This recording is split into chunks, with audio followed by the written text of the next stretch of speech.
A taxa Selic projetada a 14,25% mostra que o Brasil em 2025 não será para amadores. Na verdade, o Brasil não é para amadores. O Brasil é para investidores que têm uma estratégia muito clara do que fazer em momentos de crise e momentos de abundância. Afinal de contas, o investidor ele sempre vai pensar no longo prazo. Ele nunca vai pensar exclusivamente nesse momento em que estamos vivendo. Mas antes de começar esse conteúdo, eu vou pedir para que você se inscreva no canal batendo o sininho, clique no botão gostei e compartilhe esse vídeo com mais pessoas para que esse conhecimento possa ser aberto para muitas outras pessoas além de você. Mas é exatamente isso. Os bancos eles esperam a taxa Selic além dos 14,25% em 2025, podendo chegar até 15% em junho deste ano. Então, de fato, a expectativa do mercado não é favorável para a economia do Brasil como um todo. Isso tem vários motivos. Às vezes as pessoas podem perguntar, mas Alessandro, o PIB está crescendo, o desemprego foi recorde de desemprego agora, o que está acontecendo? Bom, você tem que entender que quando você olha para o PIB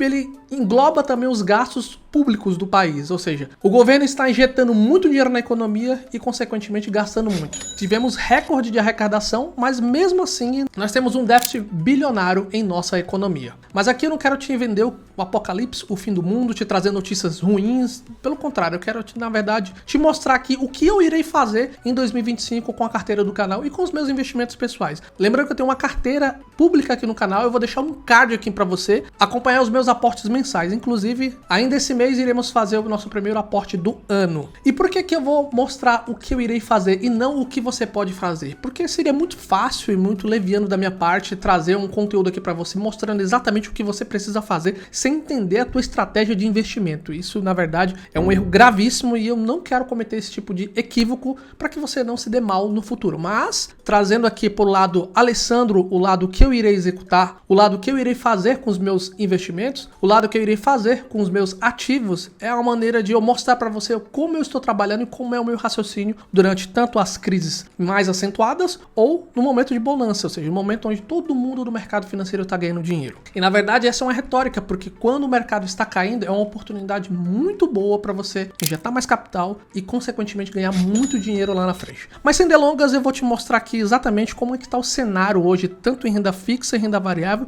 e o que eu vou fazer nesse período. Olhando para a renda fixa aqui, você tem cenários muito, digamos que, favoráveis ao investidor de renda fixa, ou seja, a pessoa que simplesmente quer colocar o dinheiro dela lá parado, sem ter risco, com renda variável, qualquer coisa do tipo, ou seja, o famoso rentismo que é muito forte aqui no Brasil, né? Então, vamos aqui no título do Tesouro Nacional. Se você olhar aqui, as taxas estão bem atrativas comparando ao que nós temos na renda variável. Por exemplo, no Tesouro Pré-fixado aqui, eu tenho uma rentabilidade anual de 15,41% e essa rentabilidade é segura. É literalmente você emprestar dinheiro para o governo e ter a garantia de que o governo ele vai te devolver esse dinheiro na data acordada. O que eu quero dizer com isso? Mesmo que o governo tenha qualquer tipo de problema, ele vai garantir esse retorno para você com juros e correção monetária. Claro que você tem que olhar aqui o desconto do IR, que também é proporcional ao período que você investe nesses títulos, tá? Então, olhando aqui para o Tesouro Selic, ele tá Selic, ou seja, a Selic está hoje a 12,25%, mais um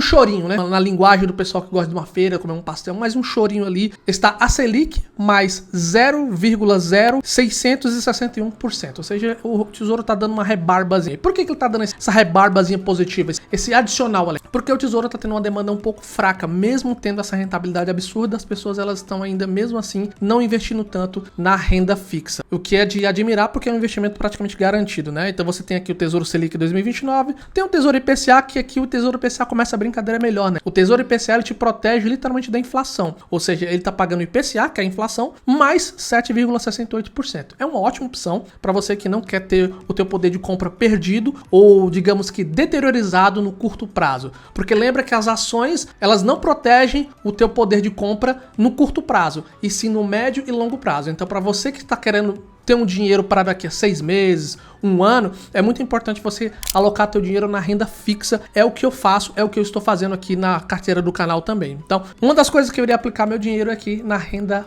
fixa, eu irei fazer vídeos na prática mostrando para vocês como investir na renda fixa. Olhando para o cenário aqui na alocação dos meus ativos na carteira do canal, eu estou com uma rentabilidade bruta aqui, um saldo bruto de R$ 198.671,40, com a variação positiva de 6,43%. Tá? E o valor aplicado está em R$ 186.000 R$ 673,85. Então a carteira de ativos está definida. Eu não vou ficar falando muito sobre a carteira de ativos, porque no quadro Viver de Dividendos eu aprofundo um pouco mais na questão dos meus ativos. Mas se você olhar aqui, os meus ativos na renda variável, ações, ele está, digamos que, tendo uma desvalorização bem acentuada, com oportunidades na qual eu irei aportar nesse mês ainda, comprando ativos aqui da minha carteira. Se você olhar o Banco do Brasil, ele está tendo um deságio aí, com preço médio, mesmo o preço médio estando bom, que é R$ 24,72, ele tem um preço médio aí de R$ 23,88, segundo o mercado agora. E assim, para os outros papéis também. O único papel que está tendo um ágio positivo é o BB Seguridade, que ele está com preço atual de R$ 36,06. O meu preço médio em BB Seguridade é R$ 33,50, ou seja, tem uma valorização de 7,65%. Mas na real, eu não me preocupo muito com isso, de forma alguma. A minha preocupação é a quantidade de ações e a quantidade de cotas de fundo imobiliário que eu tenho para receber dividendos e gerar a famosa bola de neve para ter uma renda passiva, tá? Pensando isso em aposentadoria, nunca pensando no curto prazo, porque isso é muito importante de entender. Agora, na parte dos FIIs, o que vem aqui? A carteira, surpreendentemente, ela está verde, né? Os fundos imobiliários têm tido uma valorização acentuada agora, eu vou explicar já o porquê que isso está acontecendo, mas vocês podem ver aqui que eu tenho uma valorização, digamos que um pouco legal, uma coisa que me deixa descontente, porque eu queria que caísse mais, porque quanto mais cai, mais eu compro, porque eu acredito nos ativos, principalmente nesses ativos que eu tenho uma certeza do que eu estou fazendo aqui na parte dos fundos imobiliários, que é o HGLG11, KNRI11, o VISC11, ALZR11, o MXRF11.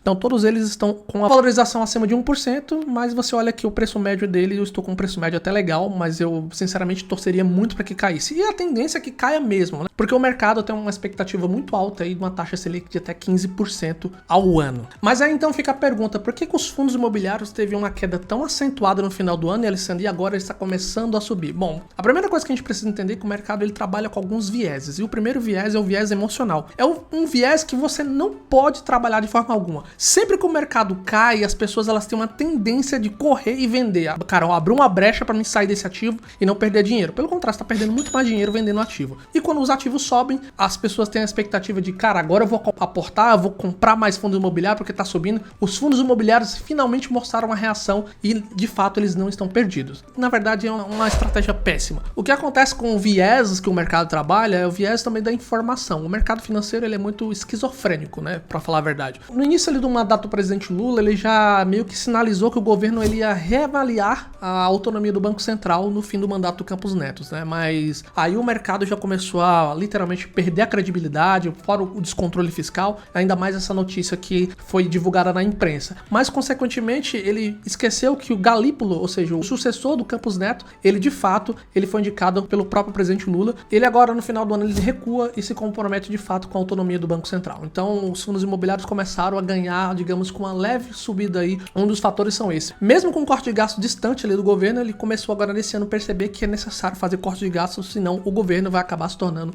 o governo Dilma II, que aconteceu em 2015, que foi a maior recessão que tivemos no país. Bom, eu espero que esse conteúdo, de uma forma condensada e breve, tenha te ajudado a entender o que eu vou fazer nesse ano de 2025, o que é esperado do mercado e o que você pode fazer com os teus investimentos. E de uma forma muito clara, eu posso garantir para vocês que o mercado ele não está nada positivo com o que vai acontecer em 2025. Mas é claro, isso é uma previsão. Tudo pode acontecer, ninguém sabe o que passa na cabeça do governo e, consequentemente, do mercado. Cabe você ter uma estratégia clara de investimento para que você possa investir da melhor maneira possível. E se você gostou do conteúdo, eu vou pedir para que você se inscreva no canal batendo no sininho, clique no botão gostei e compartilhe esse vídeo com mais pessoas. Eu espero que esse conteúdo tenha te trazido uma clareza de fato do que você pode fazer em 2025 e que você possa ter bons investimentos e até a próxima. Tchau, tchau.